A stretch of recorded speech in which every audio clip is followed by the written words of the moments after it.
Hello दोस्तों, मैं मयंक त्रिपाठी क्यूटिक्स 2.0 ई लर्निंग प्लेटफॉर्म पर आपका एक बार फिर से वेलकम करता हूं। अपने इस वीडियो लेक्चर सीरीज़ में मैं उत्तराखंड से संबंधित जो UKSSC के द्वारा परीक्षाएं आयोजित कराई जाती हैं उनमें जो उत्तराखंड से संबंधित पोर्शन पूछा जाता है उसको मैं तैयार करा रहा हूं अभी। और हमने उत्तराखंड के भूगोल को कवर कर लिया है और इसके साथ साथ उत्तराखंड के इतिहास के भी कई सारे टॉपिक्स हमने क्लियर करे हैं। और अभी हम उत्तराखंड में जो चंद्र काल था, उत्तराखंड के कुमाऊं का जो चंद्र शासन था उसको हम समझ रहे हैं। तो उसमें हमने कुमाऊं के राजाओं की जो वंशावली है, जो जितने भी हमारे पास कुमाऊं में चंद्र राजाओं का एक क्रम देखने को मिलता है उसको हमने देख लिया।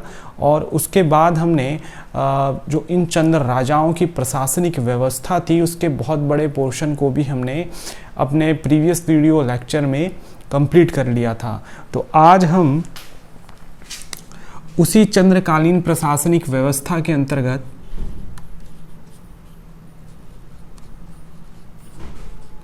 चंद्रकालीन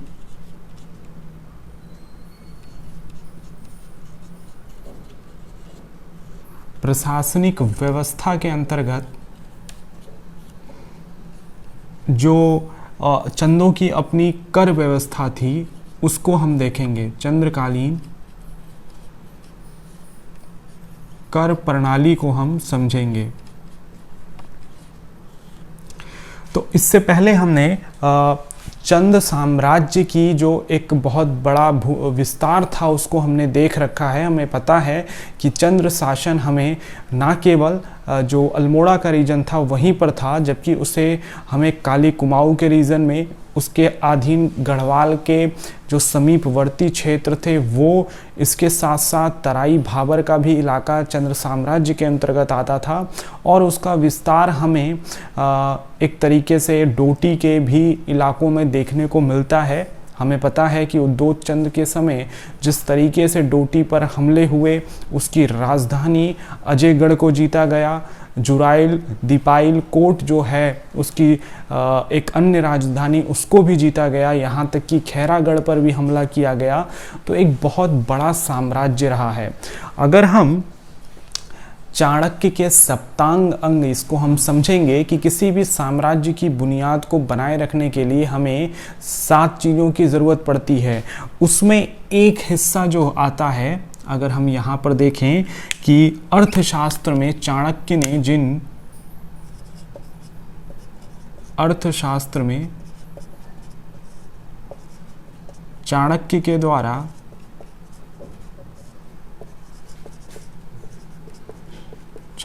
द्वारा जिस सप्तांग सिद्धांत की बात करी गई है, उस सप्तांग सिद्धांत के अंतर्गत हमें ये पता होना चाहिए कि एक सबसे बड़ा हिस्सा जो होता है वो कोश का होता है। तो ये किसी भी साम्राज्य को बनाए रखने के लिए युद्ध, आक्रमण या खुद उस साम्राज्य के लोगों के भरण पोषण के लिए ज़रूरी है कि उस राजा के पास एक बहुत बड़ा कोश हो। तो चंद्रकाल के दौरान, चंद्रकालीन प्रशासनिक व्यवस्था के अंतर्गत जब हम कर प्रणाली देखते हैं तो उसमें हम इसी कोश की जो उपयोगिता थी उसको हम समझ पाते हैं। तो कर प्रणाली, अगर हम चंद्र राजाओं की भूमिका को देखें तो चंद्र राजाओं ने एक बड़ी सुचारू कर व्यवस्था की नींव डाल रखी थी। तो ये पहला पॉइंट है कि चंद्र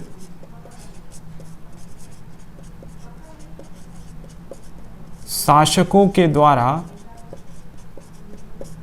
एक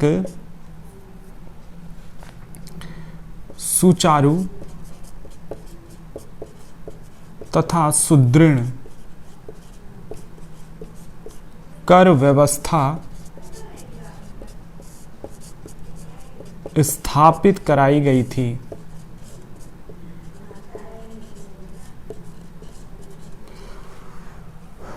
तो ये है कि चंद्र काल के दौरान अगर हम कर प्रणाली की बात करते हैं तो उसमें हमें एक बहुत ही अच्छी सुचारू कर व्यवस्था दिखाई देती है। लेकिन ये जो कर व्यवस्था थी इसका ये बहुत हद तक उस ज़माने में, जो भी हम भारत के इतिहास को भी देखेंगे तो वहाँ पर आय का स्रोत, यहाँ पर हम समझ सकते हैं कि राज्य की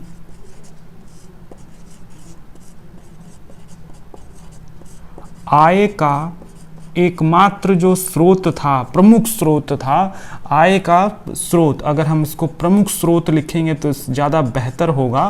तो आय का प्रमुख स्रोत अगर हम देखते हैं तो वो हमें दिखता है भू राजस्व, यानी कि भूमि से अर्जित होने वाला जो रेवेन्यू था वही इस कोष अथवा इस कर प्रणाली के अंतर्गत एक महत्वपूर्ण भाग के रूप में समझा जाता था। तो मतलब चंद्र साम्राज्य की जो आय का स्रोत था उसका सबसे बड़ा हिस्सा भूमि से प्राप्त होने वाली आय के रूप में प्राप्त होता था, भू राजस्व के रूप में प्राप्त होता था। तो ये भू राजस्व के रूप में प्राप्त होता था, ये हमारा पहला पॉइंट यहाँ पर हमें समझ में आता है। दूसरा, जो हमने इसको पहले भी देख रखा है, जो साम्राज्य की संपूर्ण भूमि होती थी वो किसके अधीन होती थी? वो राजा के अधीन होती थी, और राजा ही तमाम तरह के संकल्प, या ताम्रलेखों में हमने रौत भूमि की बात करी है। रौत भूमि का मतलब ये हुआ कि उस भूमि को, उस भूखंड को, ये जैसे एक भूमि का हिस्सा है तो उसको किसी ऐसे व्यक्ति को दान में दे दिया जाता था जिसने बड़ी वीरता दिखाई होती थी, तो ऐसी भूमि को हम रौत भूमि कहते थे। तो ये तमाम ऐसी भूमियां होती थीं जो कि राजा के द्वारा दी जाती थी। राजा देते थे, सामान्यतः युवराज भी दे सकते थे। तो ये रौत भूमि होती थी। उस रौत भूमि से जो भी भू राजस्व का अर्जन होता था वो उस रौत को प्राप्त करने वाले व्यक्ति को प्राप्त होता था। अब उसको कहते क्या थे वो अभी हम आगे देख लेंगे। तो रौत भूमि से संबंधित ये हमने एक फैक्ट जरूर देखा। यहीं पर अगर मैं बात करूं आगे, अगर हम देखें इसको तो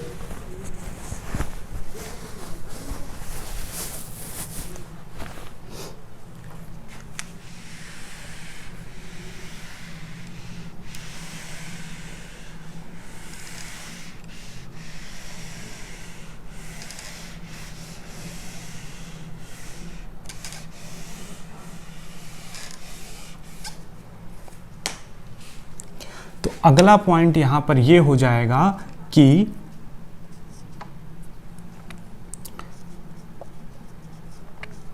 रौत भूमि प्राप्त करने वाला व्यक्ति अथवा भूमि का जो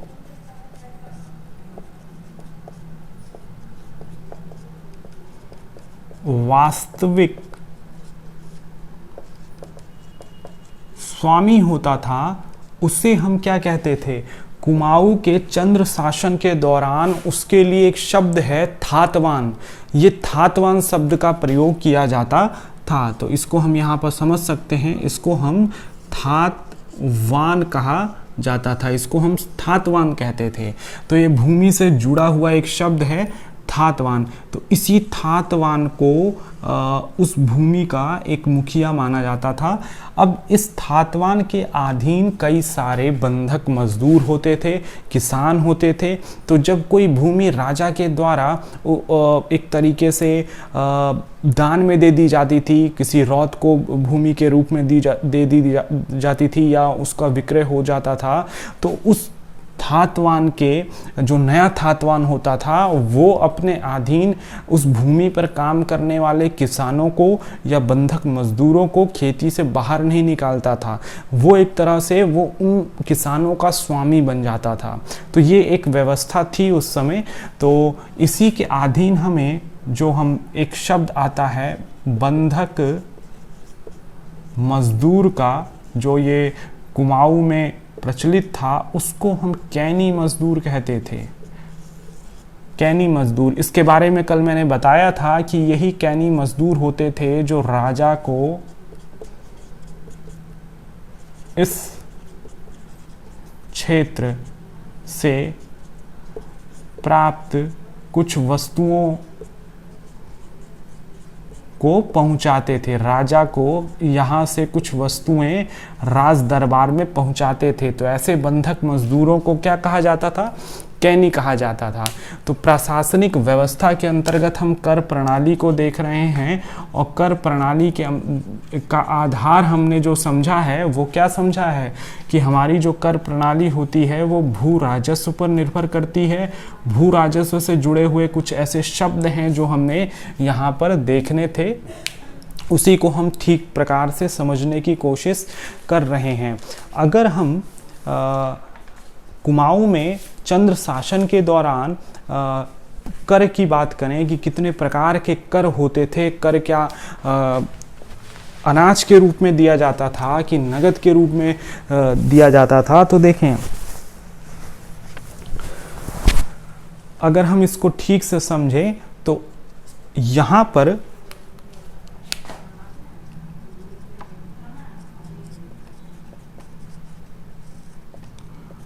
कुमाऊं के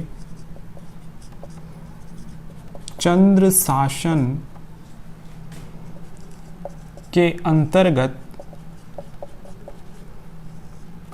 देखें, आज का अपना ये जो वीडियो लेक्चर है बहुत पॉइंट वाइज फॉर्म में है, और एक तरीके से अभी मैं चंद्र शासन से जुड़े हुए जितने भी महत्वपूर्ण से महत्वपूर्ण प्रश्न जो पूर्ववर्ती परीक्षाओं में पूछे जा चुके हैं या उनको पूछे जाने की संभावना है, उसको इस तरीके से बताऊंगा कि आसानी से उसको याद किया जा सके। तो ये हम देख रहे हैं यहाँ पर कि कुमाऊं के चंद्र शासन के अंतर्गत जो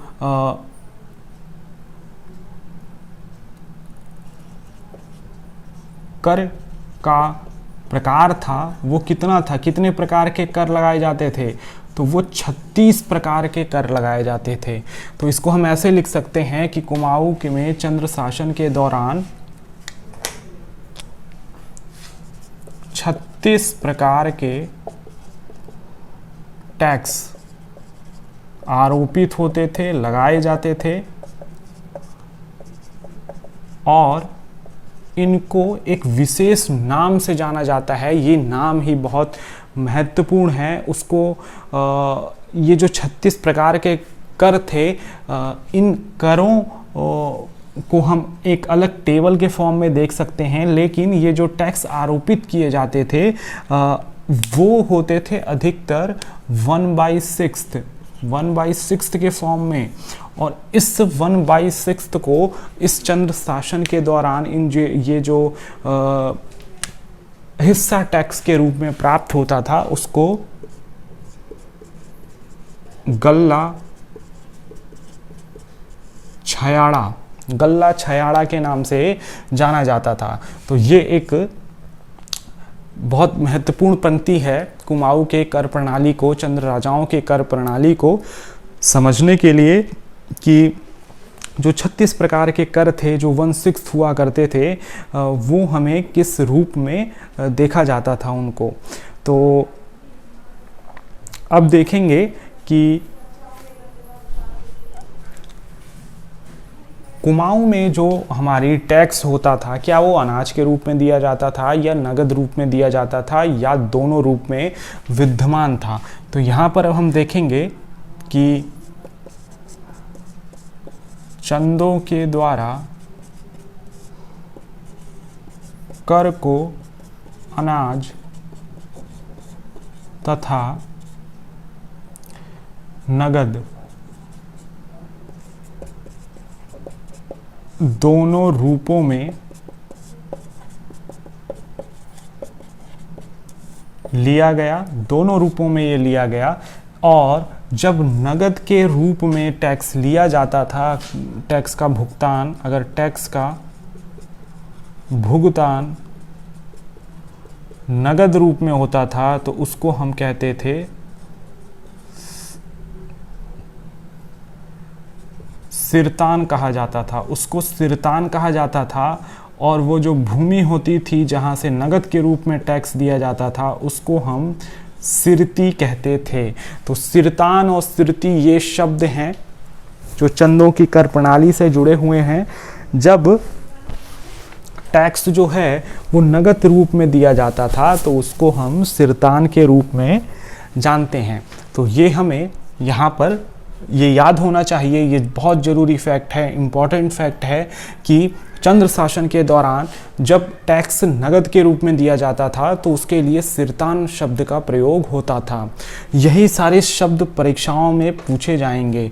तो गल्ला शयाड़ा की बात हो, ये क्या है, और इसी तरीके से सिरती या सिरतान है, इसको हमें देख लेना चाहिए। अब हम अगर नगद टैक्स की बात करते हैं, अगर हम यहाँ पर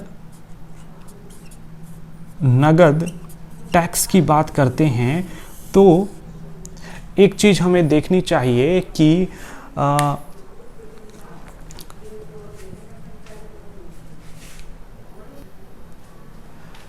जो हमारा नगद टैक्स हुआ करता था वो उसका आकलन किस प्रकार होता था। तो यहाँ पर हम देखते हैं कि जो ये नगद टैक्स दिया जाता था इसका आकलन का तरीका क्या होता था। एक भूमि की माप होती थी कि 20 नाली में, नाली को एक बिस्वा कहा जाता था और पर बिस्वा जो पैसे देने पड़ते थे टैक्स के रूप में वो 5 पैसे देने पड़ते थे। तो उस समय का ये एक स्टैंडर्ड बनाया गया था कि अगर एक बिसा या एक बिस्वा, इसको सही वर्ड लिखा जाए तो ये होगा एक बिसा। एक बिसा में 20 नाली होती थी और पर बिसा व्यक्ति को 5 पैसे केंद्रीय कोषागार में भेजने पड़ते थे। और इसका दायित्व जो उस समय दिया जाता था, हमने अभी प्रशासनिक अधिकारियों के नाम प्रीवियस लेक्चर में देखे थे, उसको कहते थे सीकदार, जो कि नागरिक परगने का प्रमुख अधिकारी होता था। इसको अगर शुद्ध में लिखा जाए तो कहीं कहीं इसको शिकदार भी समझा जा सकता है। तो ये 5 पैसे पर बीसा यानी कि पर 20 नाली पर 5 पैसे क्या हमें देखा जाता था। अच्छा, दूसरा चीज़ ये है कि ऐसा माना जाता था कि हमारे पास जो एक नाली होती है उससे तकरीबन 2 किलो अनाज देखा जा सकता है प्राप्त के बराबर होती है। अब ये जो नाली थी चंद्रकाल के दौरान, इससे जुड़े कुछ बातें हैं उसको हम देख लेते हैं।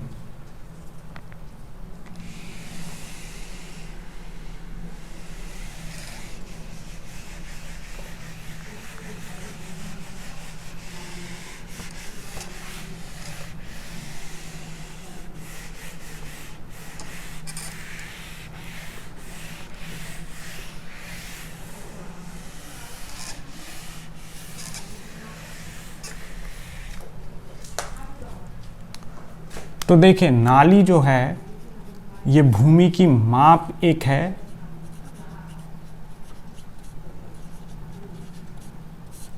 देखिए, एक हमारा टॉपिक ज़रूर होगा जिसमें कि हम भूमि बंदोबस्त को पढ़ेंगे और उसके साथ साथ जो कुमाऊं में विभिन्न तरह की माप तौल की अपनी स्थानीय इकाइयां रही हैं उनको भी हम देखेंगे।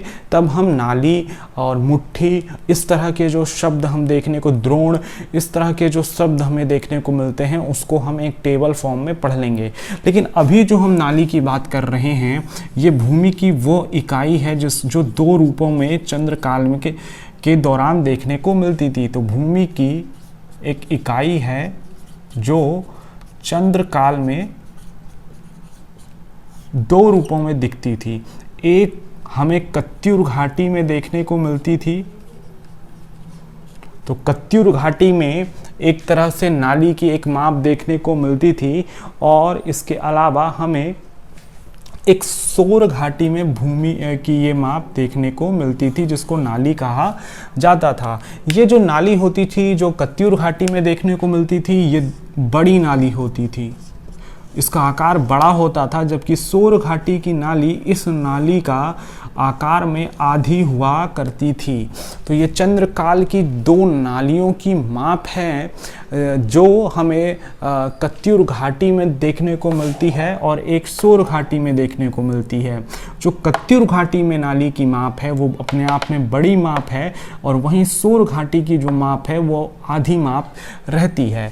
तो ये नालियों का अपना क्रम था। अब ये इसलिए बताया जा रहा है क्योंकि जब हम देखेंगे कि 1872 में जब भूमि बंदोबस्त कराया गया,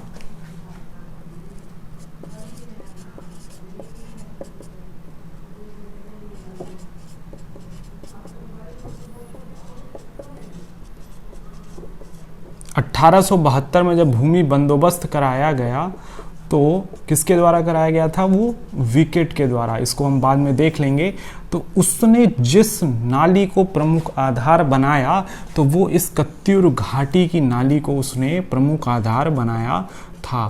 तो ये एक प्रश्न यहाँ पर हमारा कंप्लीट हो जाता है कि अगर प्रश्न आए कि विकेट ने उत्तराखंड के किस परगने की नाली को अपने माप का आधार बनाया था, तो 4-5 ऑप्शन हो सकते हैं, पाली पछाऊ, काली कुमाऊं, कत्यूर घाटी।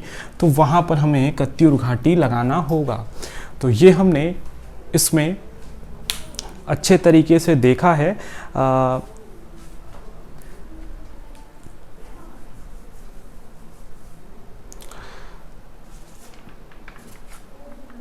अब अगर हम कुल मिलाकर चंद्र शासन से जुड़ी हुई कर व्यवस्था, जितने प्रकार के टैक्स थे उनके अपने यूनिक नाम हैं और वो परीक्षाओं में उन्हीं नाम को लिखकर कि ये जो टैक्स है वो क्या था, किस पर लगाया जाता था, ये प्रश्न जरूर पूछे जाते हैं।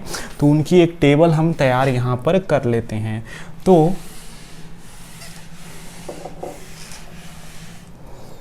अब यहाँ हम ये लिखते हैं कि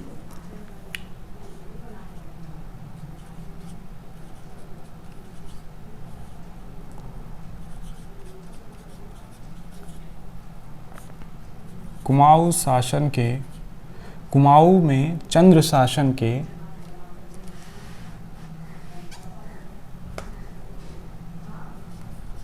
कुमाऊं में चंद्र शासन के अंतर्गत कर व्यवस्था कुमाऊं में चंद्र शासन के अंतर्गत कर व्यवस्था जो हुआ करती थी, उस कर व्यवस्था का या कर प्रणाली, जो कर लगाए जाते थे, करों का विवरण, मैं सही वर्ड लिखूं तो करों का विवरण क्या था, उसको अब हम यहाँ पर समझने की कोशिश करेंगे। तो एक एक टैक्स होगा, उसका नाम होगा, वो लगता किस पर था वो हम यहाँ पर देख लेंगे। तो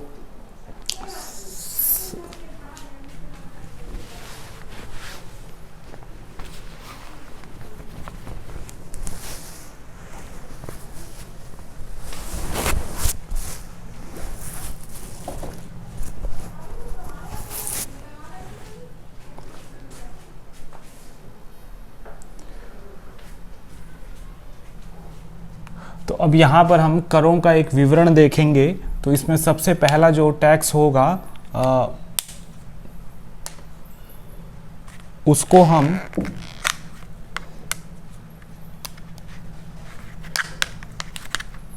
यहाँ पर देखने की कोशिश करेंगे। तो यहाँ हमारा पहला जो टैक्स है वो है जियूलिया कर।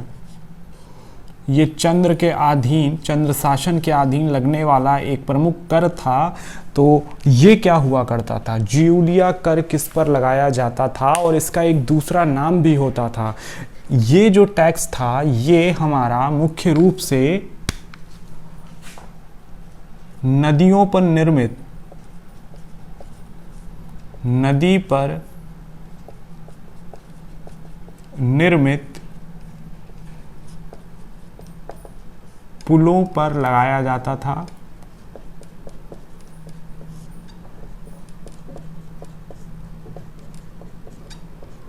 ठीक, और इसके लिए एक दूसरा शब्द होता था जिसको कहते थे सांगा।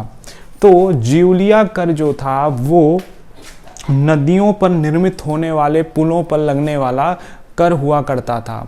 इसी तरीके से जो दूसरा कर था जिसको अभी हमने पढ़ा था वो होता था, इसको अभी हमने देखा था, सिरती।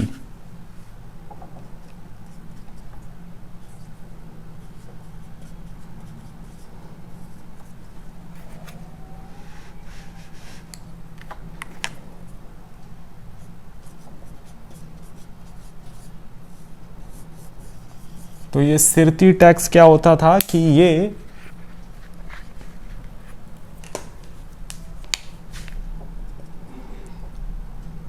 नगद के रूप में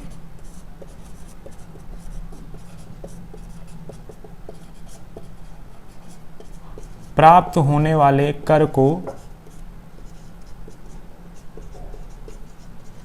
सिरती, जिस भूमि से प्राप्त होती थी उसको सिरती के रूप में जाना जाता था। अब इसी में अगर हम तीसरा, अब हमारी जो टैक्स का एक नाम होगा जो यहाँ पर देखा जा सकता है वो है राखिया। ये राखिया नाम का जो कर हुआ करता था,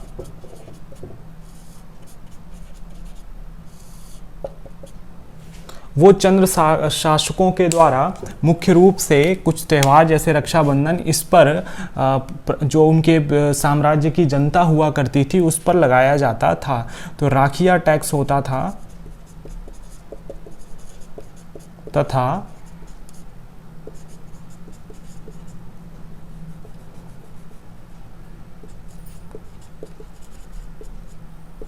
संस्कार पर लिया जाता था। तो रक्षाबंधन और जनेऊ संस्कार पर जो टैक्स लिया जाता था उसको चंद्र साम्राज्य के अधीन राखिया के नाम से जाना जाता था। तो ये तीन हमने टैक्स देखे हैं। अब हम आगे देखेंगे कि इनके नाम बहुत ज़रूरी हैं हमें समझना। अब हम अगर आगे देखें तो ये हमारा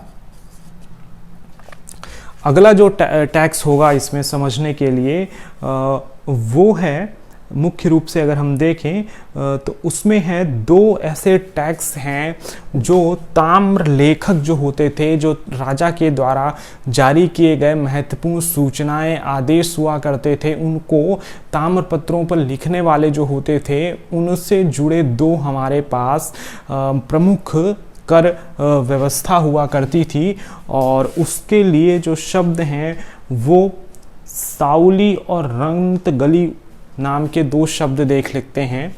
तो ये हमारा है साउली और रंतगली, ये हमारे दो टैक्स हैं जो उन राजाओं से लिए जाते थे, उस समय राजाओं के द्वारा प्रजा से लिए जाते थे। ये एक तरीके से ताम्र लेखकों को जो मूल्य अदा किया जाता था, तो उसके लिए आय का जो स्रोत था वो यही टैक्स होते थे। तो ताम्र लेखकों के लिए लिया जाने वाला ये टैक्स हुआ करता था।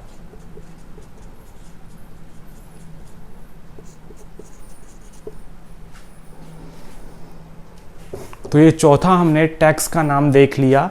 अब इसके बाद हम देखते हैं कि एक अन्य टैक्स है जिसको कूत कहा जाता है। ये क्या होता था? तो चंद्र शासन के दौरान जो टैक्स होता था वो हम देख पा रहे हैं कि वो नगद रूप में भी दिया जाता था, लेकिन जो लोग इसको नगद रूप में नहीं दे पाते थे उनके लिए टैक्स जो होता था वो अनाज के रूप में, उस भूमि में कृषि करते समय उनको जितना अनाज प्राप्त होता था उसका कुछ हिस्सा वो राजा के पास भिजवाते थे और राजकीय कोष में भिजवाते थे। जो भंडार होता था उसमें दिया जाता था। तो वो जो टैक्स होता था उसको कूत कहा जाता था। और इस कूत का मतलब हुआ कि नगद की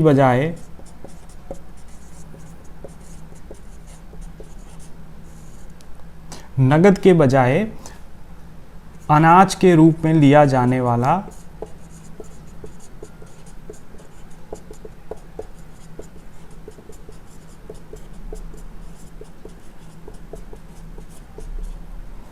कर। तो ये हमारा 5 हमने ऐसे टैक्स देख लिए इस फॉर्मेट में एक तो हमारा ज्यूलिया कर हो गया, जो कि हमें याद रखना है कि नदी पर निर्मित पुलों पर लगाया जाता था और इसके लिए सांगा शब्द का प्रयोग किया जाता था। तो प्रश्न में सांगा पूछे या ज्यूलिया पूछे, ये एक ही तरह का कर है जो पुलों पर निर्मित जो पुल हैं नदियों पर, उन पर लगाया जाता था। तो जो भी यात्री उन पुलों से गुजरता था उसको चुंगी देनी पड़ती थी या इस तरह के टैक्स देने पड़ते थे। दूसरा है चंद्र शासन के दौरान जो नगद रूप में टैक्स लिया जाता था उसके लिए सिरती शब्द का प्रयोग करते थे। तीसरा राखिया टैक्स है, जो कि रक्षाबंधन और जनेऊ संस्कार पर चंद्र साम्राज्य की जनता से वसूला जाता था, तो उसको हम राखिया टैक्स कहते हैं। लेकिन सबसे ज़रूरी यहाँ पर हमें समझ लेना है कि जो ताम्र लेखक होते थे उनके लिए जो टैक्स लिया जाता था, ये अपने आप में यूनिक नाम है।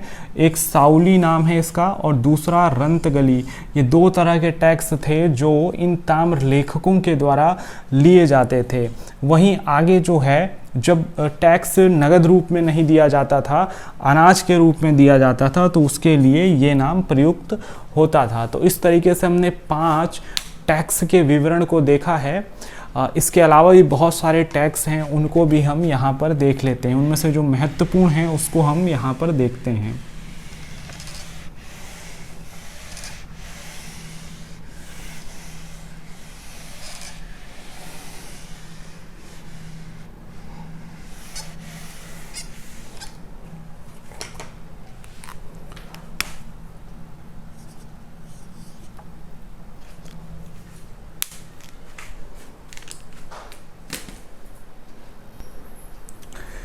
अब इसमें हम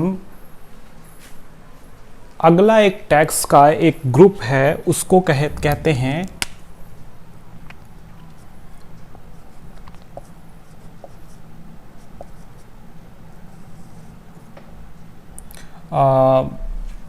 दरअसल ये जो टैक्स था ये अपने आप में यूनिक था, जो अपने एक तरीके से जो हमारे सॉरी ये सिरतान नहीं होगा यहाँ पर, ये है सिकदार नेगी या नग इसको कहा जा सकता है। तो इसमें जो हमारा टैक्स है वो है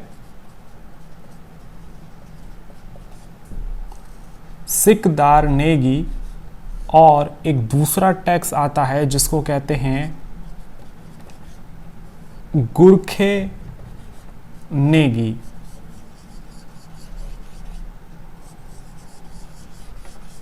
तो ये दोनों टैक्स क्या होते थे, इसको हमें यहाँ पर देखना होगा। तो जो सिकदार नेगी होता था या गुरखा नेगी या गुरखे नेगी जिसको कहा जाता था, तो इसको हम कह सकते हैं कि कल जब हमने इनकी टैक्स इनके एडमिनिस्ट्रेटिव सिस्टम के अंतर्गत अलग अलग प्रशासनिक ढांचों को देखा था, तो उसमें एक परगने का अधिकारी हुआ करता था जिसका नाम होता था सिकदार।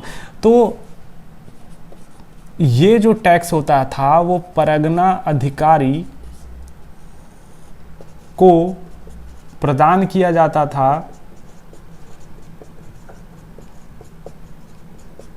तो ये हम देख रहे हैं कि सिकदार नेगी परगना अधिकारी को प्रदान किया जाने वाला एक टैक्स होता था। और इसमें ये लिखा है कि लक्ष्मण चंद्र के मूनाकोट ताम्रपत्र में, तो यहाँ पर एक चीज हमें याद रखनी पड़ेगी कि लक्ष्मण चंद्र कौन सा वो यहाँ पर हमारा ताम्रपत्र यूज में आ रहा है, वो है लक्ष्मी चंद्र या लक्ष्मण चंद्र के मूनाकोट ताम्रपत्र में इसका जो निर्धारण है वो 2 रुपये है, और ये 2 रुपये संपूर्ण ग्राम से लिया जाता था।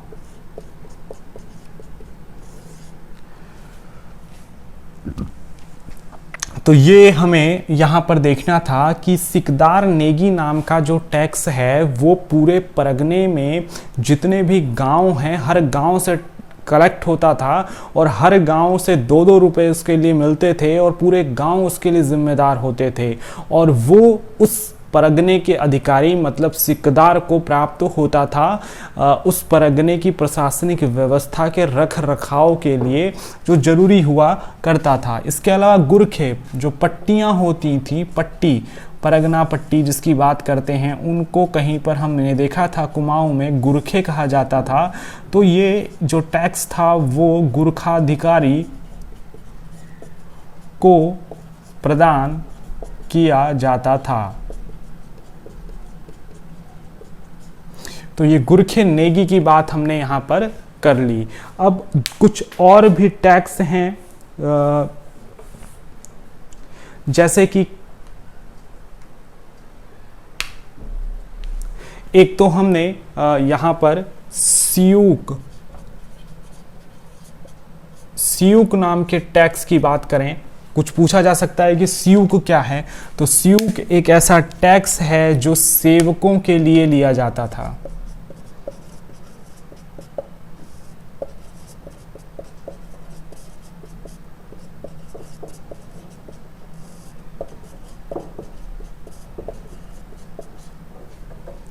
तो ये सीयूक जो है वो सेवकों के लिए लिया जाता था ये टैक्स। और इस टैक्स के अलावा भी कई सारे छोटे मोटे ऐसे टैक्स थे, वो अपने आप पे उतने यूनिक नहीं हैं, उनके नाम को हमें याद करने की ज़रूरत नहीं है। तो ये सीयूक जो टैक्स है वो राज सेवक जो होते थे उनके लिए लिया जाता था। इसी तरीके से सेना के लिए लिए जाने वाले टैक्स को, अगर मैं 9वें नंबर के टैक्स की बात करूं जो कि सेना के लिए जाने वाले टैक्स को हम क्या कहते थे, इसके बारे में चर्चा हो चुकी है। इसको कहा जाता था कटक। तो ये इतने हमने टैक्स देखे हैं। इसके अलावा भी कुछ बहुत महत्वपूर्ण टैक्स है, उनको हमें देखना होगा। इसको अगर मैं रिवाइज कराऊं तो सिकदार नेगी जो है वो परगना अधिकारी को दिया जाने वाला टैक्स है। इसका निर्धारण 2 रुपये किया गया था। गुरखे नेगी जो था वो पट्टी के जो अधिकारी होते थे उनको दिया जाता था। सीयूक के बारे में हमने पढ़ लिया और कटक के बारे में हमने ये टैक्स देख लिए। अब इसके अलावा जो महत्वपूर्ण कर व्यवस्था थी, कर प्रणाली के अंतर्गत जो अन्य टैक्स हुआ करते थे उनको हम यहाँ पर देखते हैं।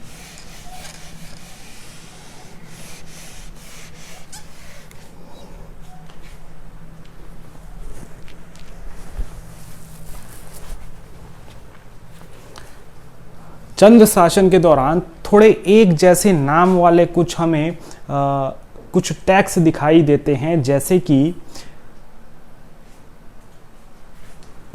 3 हमें ऐसे नाम हैं, बखरिया,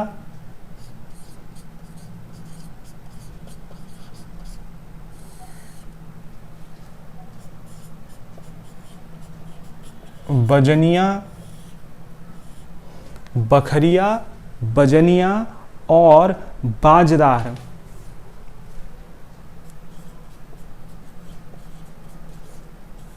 तो ये 3 नाम हमें यहाँ पर देखने होंगे। एक बखरिया है, एक बाजनिया है और एक बाजदार नाम का एक टैक्स है। ये तीनों टैक्स बड़े कंफ्यूजन करने वाले हैं क्योंकि नाम इनके एक ही तरह के हैं। इसको हम ऐसे देख लेते हैं कि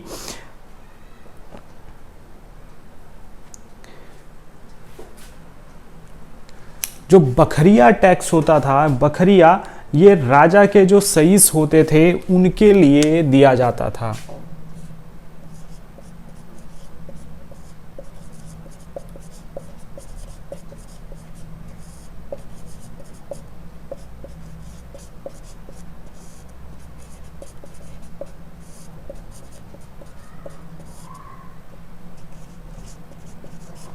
उस समय राजा के सईस के लिए दिया जाने वाला टैक्स बखरिया होता था। दूसरा जो हमारा है बजनिया, बजनिया नाम से पता चल रहा है कि जो उस समय चंद्र शासन के समय नर्तक और नर्तकी हुआ करती थी, इनके लिए लिया जाने वाला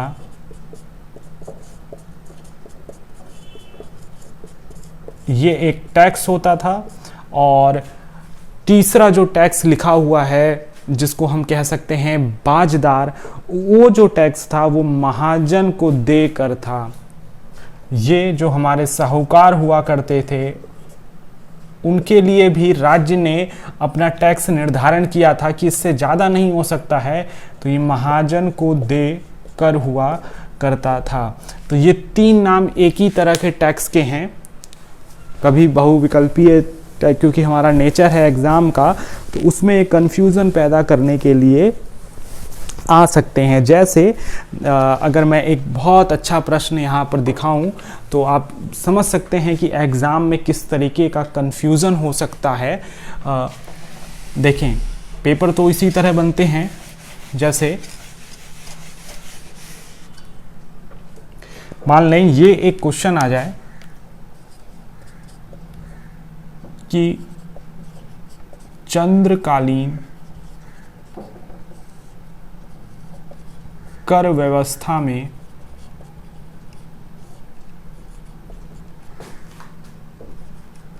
महाजन को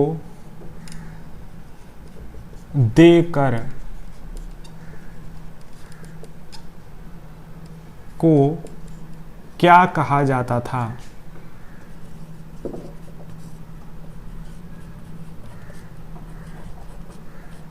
और इसमें 4 ऑप्शन हों। एक है बखरिया, एक है बजनिया, एक है बाजदार और एक है इनमें से कोई नहीं।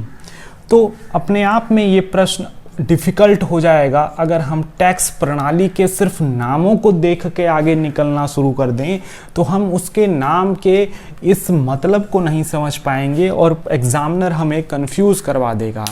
तो ये प्रश्न एक बहुत स्टैंडर्ड प्रश्न है कि चंद्रकालीन कर व्यवस्था में महाजन को दे कर को क्या कहा जाता था, इसका हमें उत्तर पता होना चाहिए।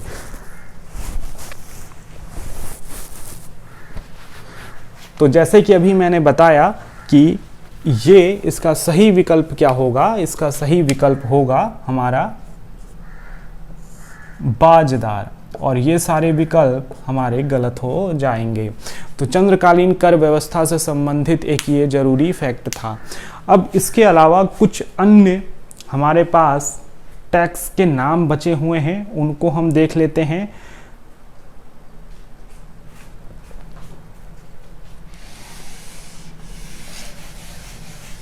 देखें, एक ऐसा ही एक प्रश्न आ सकता है कि चंद्र शासन के दौरान अगर हम देखें तो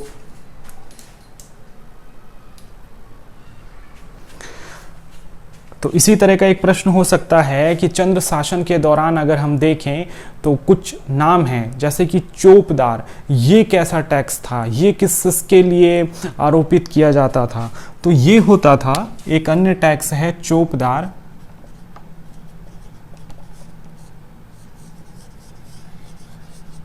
तो ये क्या होता था, ये टैक्स होता था राजा से संबंधित महत्वपूर्ण सामग्री, जैसे कि तलवार, ढाल इत्यादि को लेकर चलने वाले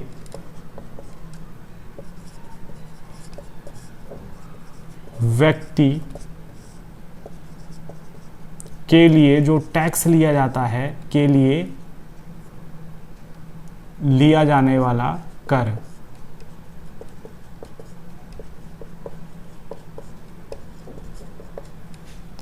तो ये है चोपदार। चोपदार एक ऐसा टैक्स था जो राजा से संबंधित महत्वपूर्ण सामग्रियों को लेकर चलने वाले व्यक्ति के लिए लिया जाता था। तो ये भी एक टैक्स था, जरूरी टैक्स था।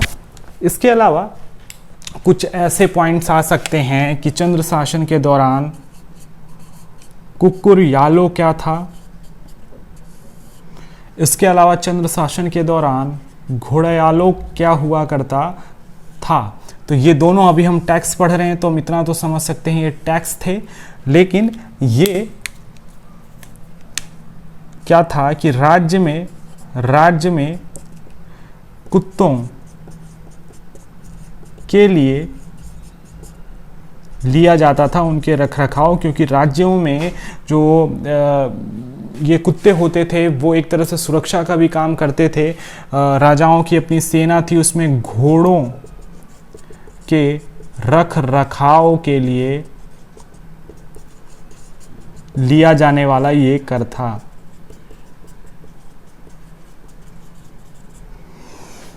तो इस तरीके से हमने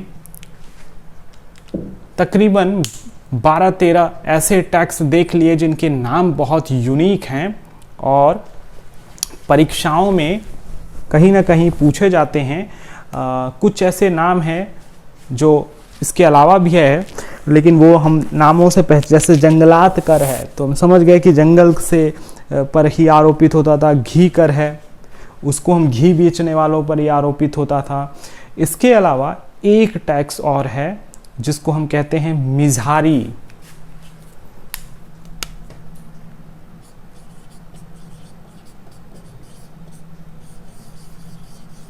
तो भाई ये कौन सा टैक्स था, ये किस पर लिया जाता था? तो मिज़ारी टैक्स होता था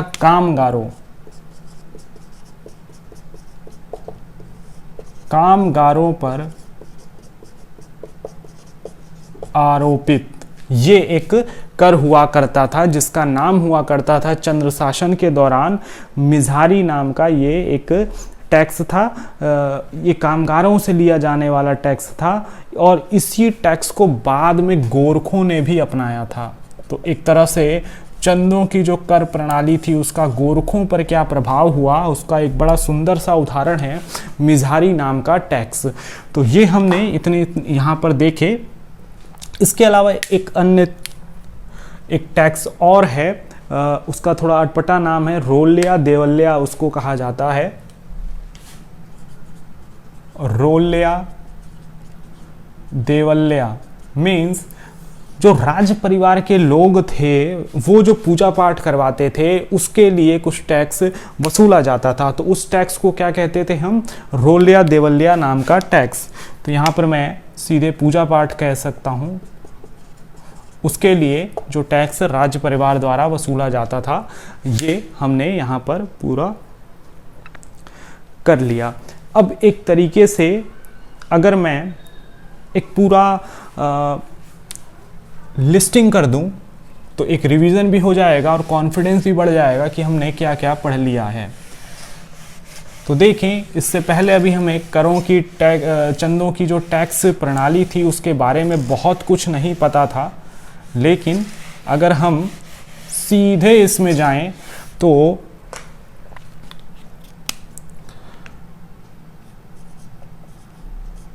चंद्र की कर प्रणाली, करों के जो नाम थे वो क्या थे? हमें पता है कि 36 प्रकार के टैक्स चंद्र शासन के दौरान जनता पर लगाए जाते थे। हमें 36 के नाम नहीं आने चाहिए, वो बड़े ऐसे नाम नहीं है जो हम बता ना पाएँ। जैसे कि जंगलात कर हो गया, घी कर हो गया, तो नाम से पता चल रहा है कि वो क्या हैं। लेकिन इसके अलावा कुछ यूनिक नाम वाले टैक्स हैं, उनका हमें पूरी अच्छे तरीके से नाम आना चाहिए और उसको हम यहाँ पर देख रहे हैं।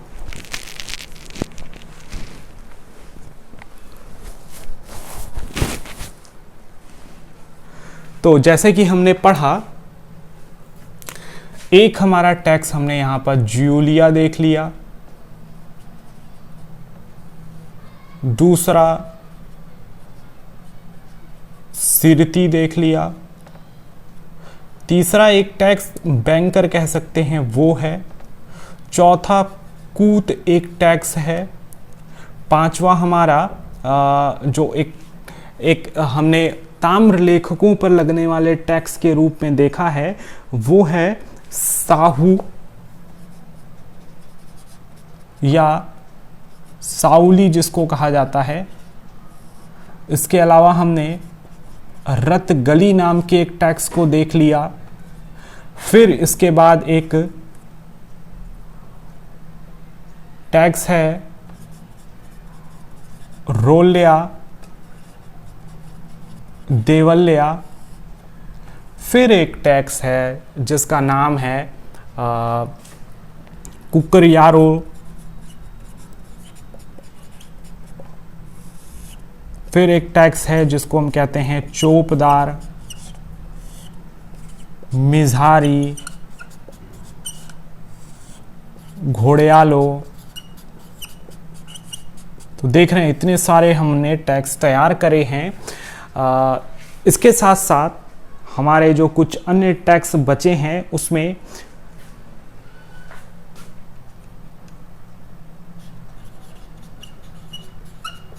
सिकदार नेगी,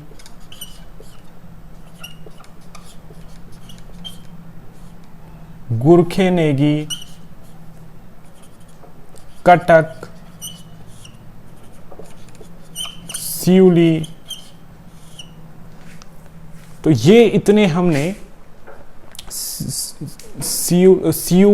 सिउली नहीं है, सॉरी, ये सियूक जो कि जो सेवक होते थे उनके लिए लिया जाता था। तो ये सारी चीज़ें हमने देखी। इसके अलावा भी कुछ हमने ऐसे टैक्स हैं जो हमें देखने चाहिए, जो हमने अभी देखे हैं, उनको भी इसी लिस्ट में हम शामिल कर लेते हैं। जैसे एक अभी हमने 3 जो कंफ्यूजिंग वाले टैक्स देखे थे, बखरिया, बजनिया और बाजदार। तो देखो बहुत सुंदर तरीके से हमने इन सारे टैक्स के बारे में अपनी चीज़ें देख रखी हैं। बेहतर होगा आप लोग भी इसी तरह की लिस्ट बनाकर उनको आगे अपने हाथ से भरें, तभी ये याद हो पाएगा।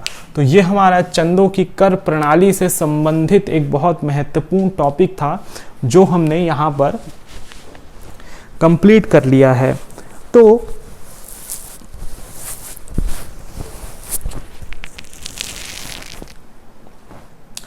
तो हमने यहाँ पर देखा कि अगर हम कुमाऊं में चंद राजाओं की बात करें तो उनका अपना एक बहुत लंबा एक साम्राज्य रहा है। कुमाऊं में बहुत लंबा साम्राज्य रहा है। चंद्र साम्राज्य की अगर बात करें, चंद्र काल की अगर हम बात करें,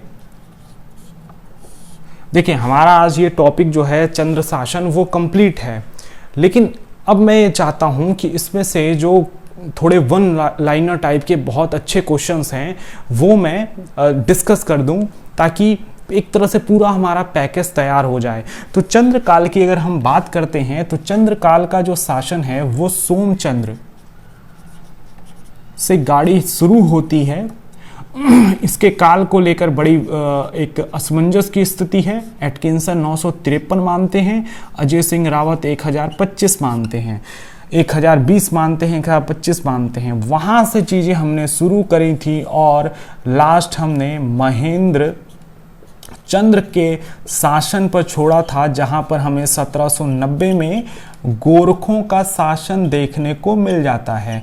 तो इसके बीच में हमने इनकी प्रशासनिक व्यवस्था को भी समझ लिया है, प्रशासनिक व्यवस्था को भी हमने यहाँ पर देख लिया है। तो ये हमारा एक तरह से टॉपिक कंप्लीट हो गया है।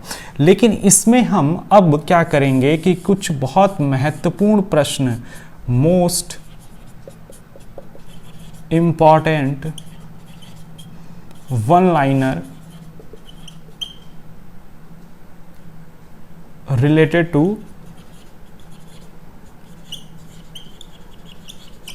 चंद्र डायनेस्टी, तो चंद्र शासन से जुड़े हुए बहुत ही महत्वपूर्ण वन लाइनर हम अभी कुछ समय में देख लेते हैं और उनको हमें बिल्कुल अच्छे तरीके से याद कर लेना है। वैसे तो मैंने अपने प्रीवियस वीडियो लेक्चर में 1 बाय 1 हर एक राजा से जुड़े हुए तमाम फैक्ट बता रखे हैं, लेकिन अगर उनमें से भी बहुत ऐसी चीज़ें हैं जो शायद उस समय छूट गई होंगी, तो उसको मैं, ये टॉपिक जैसे ख़त्म हो रहा है तो उसी में मैं ऐड कर देता हूं, ताकि हमारा कोई भी पोर्शन रह नहीं पाए। तो देखें, अभी तक आयोग ने इतने नए प्रश्न नहीं बनाए हैं, उन्हीं प्रश्नों को वो रिपीट करता रहता है। तो इस वजह से जो अभी हमने 1 बाय 1 राजाओं का एक पूरा दौर देखा है, उसमें से कुछ ऐसे बहुत ही ज़बरदस्त क्वेश्चन हैं, कम से कम 10-12 ऐसे प्रश्न हैं जो शायद मैंने प्रीवियस वीडियो लेक्चर्स में उनको राजाओं के क्रम को पढ़ाते समय कहीं मिस कर दिया है, तो उसको मैं यहाँ पर अच्छे तरीके से लिख देता हूँ। तो आप भी उसको ज़रूर याद कर लेना, ये बहुत इंपॉर्टेंट क्वेश्चंस हैं।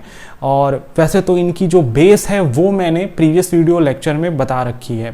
तो यहाँ पर बस क्वेश्चंस के हिसाब से हम इनको देखेंगे। तो पहला इसी क्रम में हम देखते हैं कि वैसे इसको हमने पढ़ रखा है कि जैसे कि पटरंग वाली की प्रथा,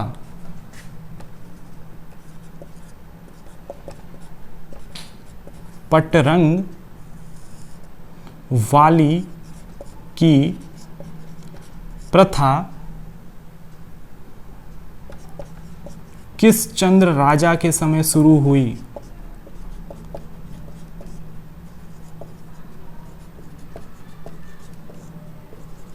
तो किस चंद्र राजा के समय ये पटरंग वाली की प्रथा शुरू हुई? वहां हम यहां पर बहुत अच्छे तरीके से जानते हैं, इंद्रचंद्र, इंद्रचंद्र के समय। फिर इसी तरीके से दूसरा पॉइंट होगा कि हम इसी तरह से अन्य राजाओं से जुड़े हुए कुछ ऐसे महत्वपूर्ण चीजें जो हम देख सकते हैं, वो ये है कि जो भीमताल का किला था,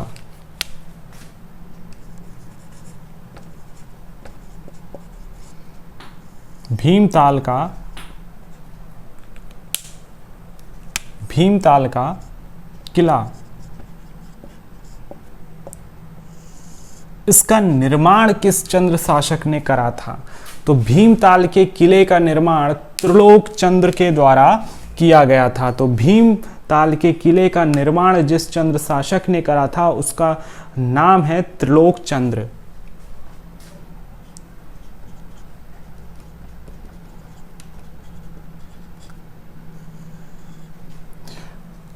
इसी के साथ अगला जो प्रश्न है,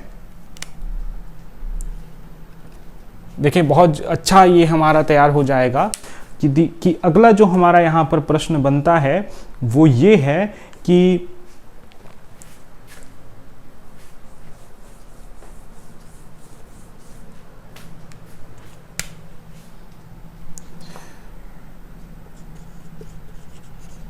कत्यूर घाटी में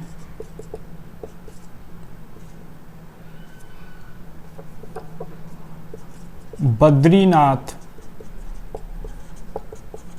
मंदिर की स्थापना, तो कत्यूर घाटी में बद्रीनाथ मंदिर की स्थापना किस चंद्र राजा ने करी थी? उसका नाम है ज्ञान चंद्र। तो इसी तरह हम फैक्ट इसमें यहां पर सिर्फ देख रहे हैं वन लाइनर के फॉर्म में, और अगले क्रम में हम देख सकते हैं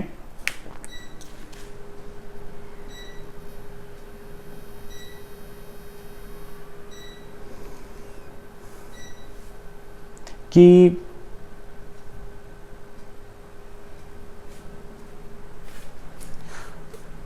दुधौली का युद्ध जो है, दुधौली का युद्ध, तो ये दुधौली का जो युद्ध था वो किसके बीच में हुआ था? तो दुधौली का युद्ध 1703 में गढ़वाल के राजा थे फतेह शाह और कुमाऊं का राजा था ज्ञानचंद्र। ये गरुड़ ज्ञानचंद्र नहीं है, परवर्ती काल में जो ज्ञानचंद्र आता है उसकी बात की जा रही है। तो परवर्ती काल में इस ज्ञानचंद्र के साथ युद्ध हुआ था फतेह शाह का, और वो युद्ध था दुधौली का युद्ध। तो ये भी एक ज़बरदस्त फैक्ट है जो हमने यहाँ पर देखा। अब हम इसी में एक और नाम देखेंगे कि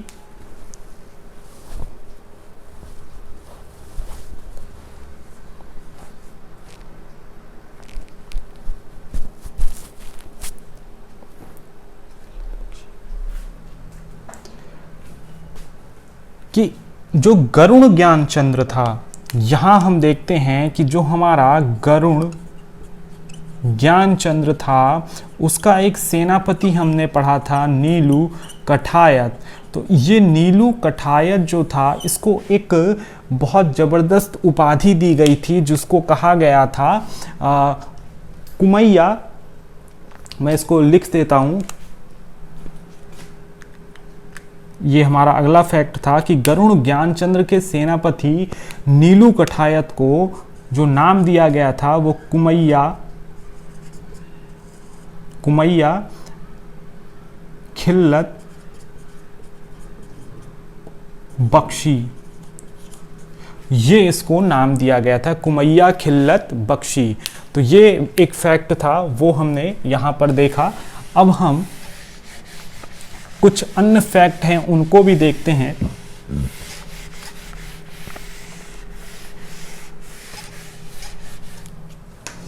तो चंद्र शासन से जुड़ा एक अगला फैक्ट है, उसको अगर हम देखें तो इसमें हो जाएगा कि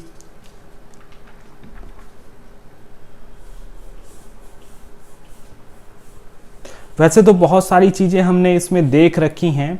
हाँ, एक नाम हमें बहुत अच्छे तरीके से याद होना चाहिए कि उत्तराखंड में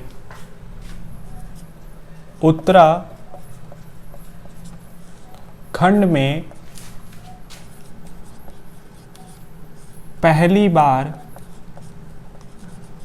भूमि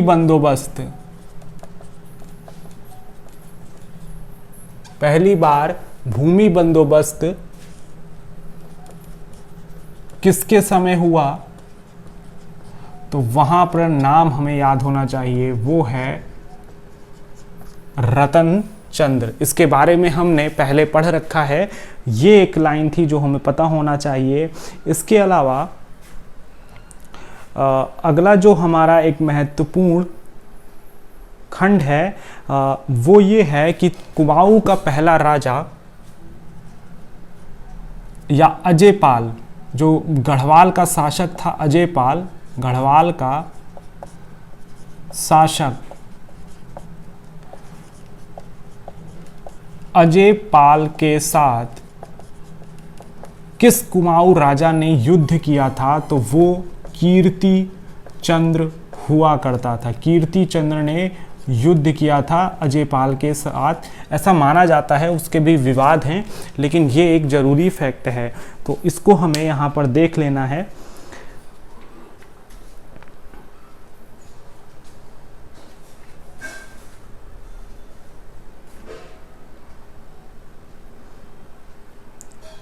अगली चीज है कि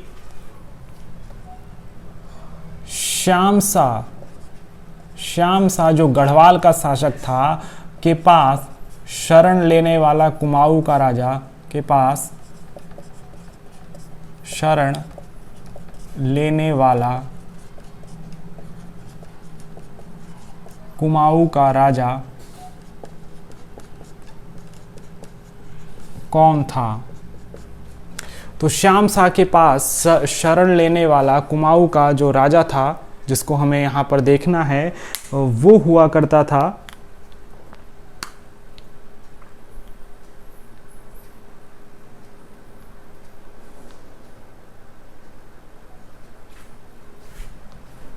बहुत इंपॉर्टेंट लाइन है ये, त्रिमल चंद्र। तो श्याम शाह के पास शरण लेने वाले कुमाऊं के इस राजा का नाम है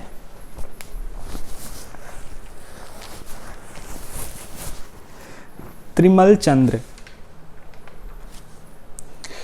इसके साथ साथ बहुत सारी चीज़ें यहाँ पर डिस्कस पहले से ही की जा चुकी हैं। यहीं पर हम ये देखेंगे कि जो जागेश्वर मंदिर में, यहाँ पर हम देख सकते हैं जागेश्वर मंदिर में जो मूर्ति है वो किस चंद्र राजा की हमें देखने को मिलती है, तो दीप चंद्र की हमें देखने को मिलती है। इसके अलावा पानीपत की तीसरी लड़ाई के समय, पानीपत की तीसरी लड़ाई के समय और प्लासी के युद्ध के समय जो कुमाऊं का राजा था, या कुमाऊं में जो चंद्र राजा था वो कौन था, तो वो भी हमारा यहाँ पर हम लिख सकते हैं, उसका नाम था दीपचंद्र। तो ये कुछ बहुत ज़रूरी फैक्ट हैं चंद्र शासन से जुड़े हुए। इसी तरीके से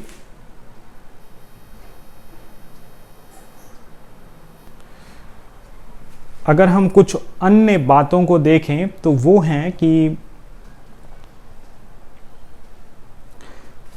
कुमाऊं का बैरम खां किसे कहा जाता था,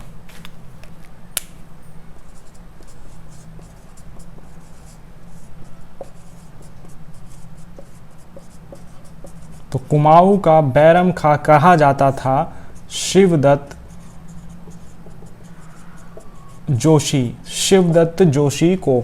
तो ये वन लाइनर हैं, तो इनको इसी तरह हमें याद कर लेना है। तो शिवदत्त जोशी को कुमाऊं का हम कह सकते हैं बैरम खां कहा जाता था, क्योंकि शिवदत्त जोशी ने दीपचंद्र का संरक्षक बना था, उसी तरह जैसे कि अकबर का बैरम खां था। तो ये संरक्षक था दीपचंद्र का। तो ये कारण हमें यहाँ पर देखना है। तो इस तरीके से मैंने कुछ ऐसे फैक्ट इसमें लिखा दिए हैं। वैसे बहुत सारी चीज़ें पहले ही बताई जा चुकी हैं, तो उनको दोहराने की कोई ज़रूरत है नहीं। तो इस तरीके से एक बहुत बड़ा टॉपिक हमारा जो था वो कंप्लीट हुआ है। बहुत मैंने एक्सटर्नल कुछ क्वेश्चंस इस तरह से वन लाइनर में भी बता दिए। तो इस तरीके से हमने कुल मिलाकर चंद्र शासन, अगर मैं देखूं, अगर इसको मैं लिखूं, तो हमने क्या क्या कवर कर लिया इन अपने वीडियोस में, तो वो है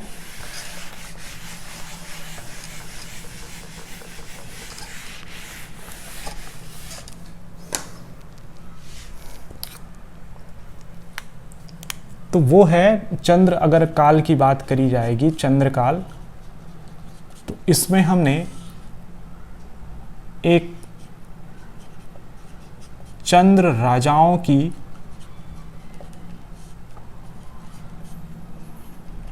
वंशावली तथा घटनाक्रम को हमने समझ लिया। कहां से कहां तक? सोमचंद्र से महेंद्र चंद्र तक। यहां मैं बता दूं, जो परवर्ती काल के चंद्र राजा थे उनका एक तरीके से जो विवरण है वो हमें बहुत आसानी से गढ़वाल के इतिहास को भी समझने के दौरान देखने को मिल जाएगा। तो जो चीज़ें यहाँ पर परवर्ती चंद्र शासकों से जुड़ी हुई नहीं बताई गई हैं, तो उसका अपना एक कारण है, क्योंकि प्रद्युम्न चंद्र जो चंद्रवंश के अंतर्गत शासन करता है, वो वही प्रद्युम्न शाह के रूप में गढ़वाल पर भी शासन करता है। तो जब हम प्रद्युम्न शाह वहाँ पढ़ेंगे तो उसी के घटनाक्रम को हम चंद्र राजा के रूप में उसने क्या करा था वो भी हम यहाँ पर देख लेंगे। तो ये हमने पहला एक हेडिंग हमने कंप्लीट करी। उसके बाद दूसरी जो हमने कारण देखा वो था यहाँ की प्रशासनिक व्यवस्था का। हमने यहाँ पर जो इसके प्रशासनिक संगठन को हमने देखा, प्रशासनिक संगठन को देखा, तो वो पाया कि एक यहाँ पर साम्राज्य है, वो साम्राज्य मंडल में बटा हुआ है, मंडल आगे देश में बटे हुए हैं, और देश के परगना और पट्टी के कुछ भाग हमें देखने को मिलते हैं। पट्टियाँ गांवों के समूहों में बटी हुई हमें नज़र आती हैं। तो ये पूरा इनका एक स्ट्रक्चर फॉर्म यहाँ पर हमें देखने को मिलता है। फिर इसी से जुड़े हुए हमारे कई सारे अधिकारी यहाँ पर देखने को मिलते हैं, वो हमने पहले डिस्कस कर रखे हैं। तो इसके बाद हमने इनकी एक तो संगठन को देखा, उसके बाद हमने इनकी कर प्रणाली और न्याय प्रणाली को भी हमने यहाँ पर डिस्कस कर रखा है। अगर मैं साम्राज्य के केंद्रीय प्रशासन की बात करूँ तो वो भी हमने इससे पहले वीडियो में देखा है, केंद्रीय प्रशासन। और प्रांतीय प्रशासन भी हमने देखा है। इसके अलावा स्थानीय प्रशासन को भी हमने